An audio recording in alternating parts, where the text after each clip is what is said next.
Hi, welcome everybody to Reserve Seating. We are in the final week, bittersweet final week of June Exploitation 2024, and we are celebrating no, not No. a Barbara Steele Day. See, Fun. we know our own website so well. It's Barbara Steele Day, and we were watching Black Sunday from 1960, directed by Mario Bava, a movie I've known about for such a long time, and I've seen the opening sequence and clip shows so many times. And this was my opportunity to finally see the movie. And I, I was hoping you'd have a lot to say about it because my thing with Black Sunday, which I watched this morning, is that it is an incredibly well-made movie. Very much in the Hammer horror tradition, very much like it you can feel every inch of this thing is like cinema is so good. Like I love the craft, the beautiful sets and the just the sort of classical, again, that Hammer horror tradition of the character archetypes. Not that we would really call this Italian horror, obviously, but in the way we traditionally think of giallo movies, but in that sense of it just like feels very European. There's a very European feel to it. So I enjoyed watching it. It's one of those movies that I definitely am appreciative of and understand its legacy. I understand why it's important. I respect it a heck of a lot. But just like in terms of my personal boxes that things I like to check off in a movie that make it a Rob movie, there wasn't as much in there for me.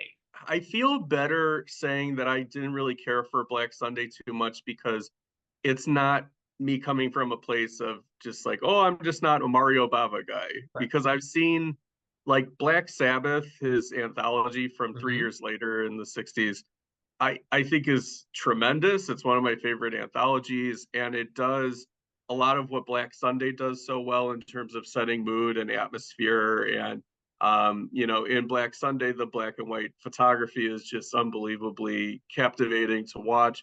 I don't mean this as an insult, but it will sound like an insult.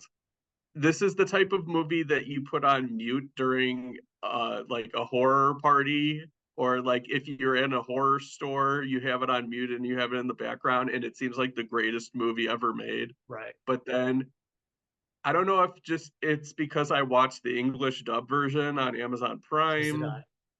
Maybe that's something where like something just got lost in translation, or I don't know. It just had major pacing problems for me once the one dude shoots the bat, which is the best part of the entire movie. Totally. Yes. Or second best part of the entire movie. The mask is the best part of the entire movie. But Oh, then, okay. Yeah. Yeah. yeah, it's like those two things are the highlights, but unfortunately, they happen within the first 20 First minutes. 20 minutes. Yeah. And I liked it for those first 20 minutes because it's setting up this sort of universal horror Hmm. storyline and just with more gore and everything like that. But it also has, it's evocative of like the Salem witch trials and things like that. It's like interesting as a setup, but I don't know what happened. It's just like it's like reading a book and realizing you haven't paid attention to any of the words for 4 pages. That's like the experience of watching Black Sunday for me. Again, this is for me, I just speak for myself, no fault of the movie at all. It's again an incredibly well-made movie. You can see why it's so influential.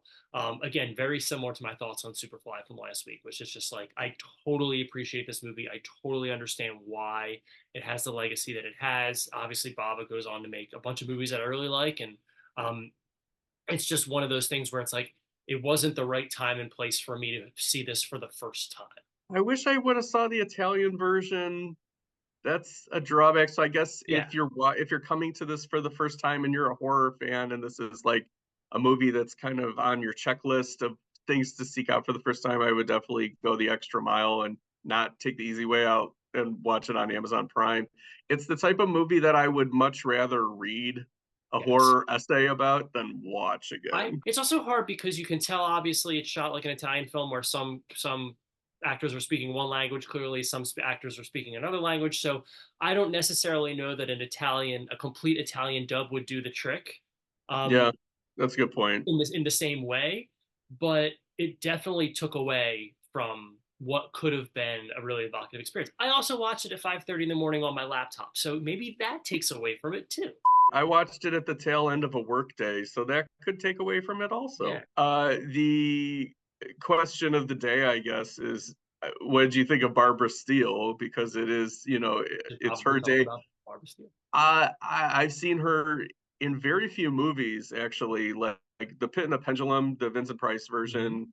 I think I don't remember much about her. She's got a striking look, of course. Yeah. And she's iconic in horror and Italian cinema. So like I'm coming to it from a total novice perspective. I would say that weird to say this about a person, but it's like iconography. It's Yeah. just sort of uh she's just sort of like an emblem of Italian horror of this period. And like I, it's hard for me to sort of wrap my hands around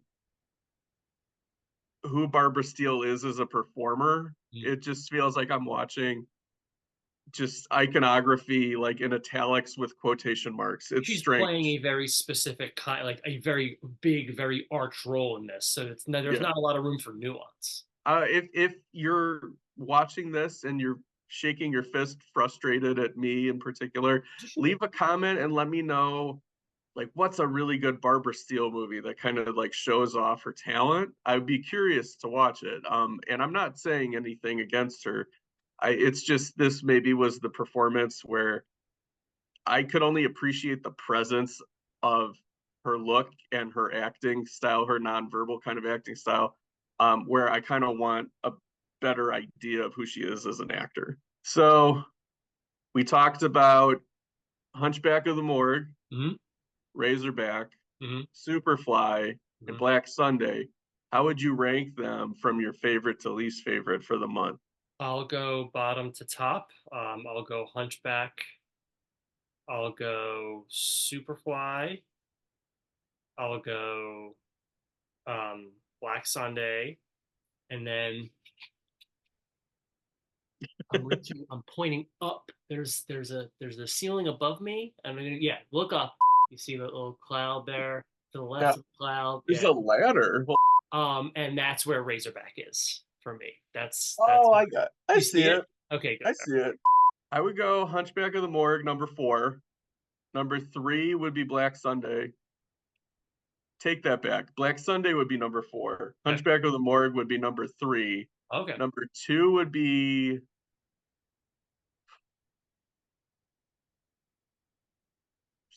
Razorback, and Hmm. 1 would be Superfly. I Okay. think I was most invested in Superfly. Sure. I was most appreciative of the craft of Razorback. I'm curious because I know that you've been keeping up with Exploitation more than I have. I've watched The about best I like a can. third of the days. Yeah. Do you have any like one discovery or two discoveries for the month that you wanna call out? I'm looking at my list right now. My discoveries, Godzilla minus one is obvious. That would have been on my top 10 last year if I got to see a screening of it. I just didn't get to see it last year, so that easily is the top. I really enjoyed Zebra Man. I watched the Takashi Miike's Zebra Man for the first time for 2000's Action Day. That movie is wild, and really imaginative and really fun. It's kind of like it's a good mix. Somebody on Letterboxd was saying like it's a good kind of baby's first Miike movie because it's not perverse. It's very Mm, inventive. It's a mix of like Scott Pilgrim and a trauma movie, like very kind of, but it's not in bad taste, if that makes sense. yeah. I really enjoyed that one. The other, in terms of discoveries, again, I would say Ricochet is probably my favorite thing I watched this month. Watching Mhm. that for the first time, and the movie itself is really terrible, but I really enjoyed watching Joe Spinell in The Undertaker for 80s horror movie day. Okay. The movie itself is not good, but it's just so fun to see Joe Spinell in anything. He's just got such a face. I would give a shout out to Rock All Night for that I watched on AIP Day. It's produced and directed by Roger Corman. It's an hour long. It's got Dick Miller in it. It's just such a cool like it's like Last Stop in Yuma County, but from 1957. Nice. It's pretty awesome. And I wrote a couple articles throughout the month for 2K Replay that I think would be appropriate for like Vigilante Day, which is coming up, I believe. Paparazzi or Walking Tall from 2004, especially. I would highly recommend those. And then on Kaiju Day, I saw Godzilla Raids Again, which was the second in the Showa era, and that was a lot of fun. I really like that one too. So we will be back next week Yes. with regular programming, Hmm. and we are going to be doing a mailbag episode. So if you have any movie related topics or questions that you would like us to discuss on that episode, feel free to leave a comment and we will answer that for you on next week's show. Please do that because I'm going to be very burnt out from watching exploitation movies, and it would be wonderful to just have a nice conversation with my friend Adam and not have to watch it. Yeah, having a break would be good. Yeah, We've yeah. done I a think lot we've of earned, single folks. movie episodes lately. I think we've earned it, and I think you should give it to us. It could be just invasive questions about our personal lives, uh, Yeah, I'll answer some of those. Yeah. financial information, More you than me. Okay. ideal Sunday, whatever floats your boat. Just throw it out there. I want gifts. If you could give us money so that we could buy our own movie theater, Hmm. that'd be good. Yeah, You can come to the screenings for free. yeah. You just have to pay for the movie theater. So until next time, Happy Barbara Steele Day and happy June exploitation. I hope Barbara Steele isn't watching this. I'm She'd very be like, sorry. she'd be like, fuck you.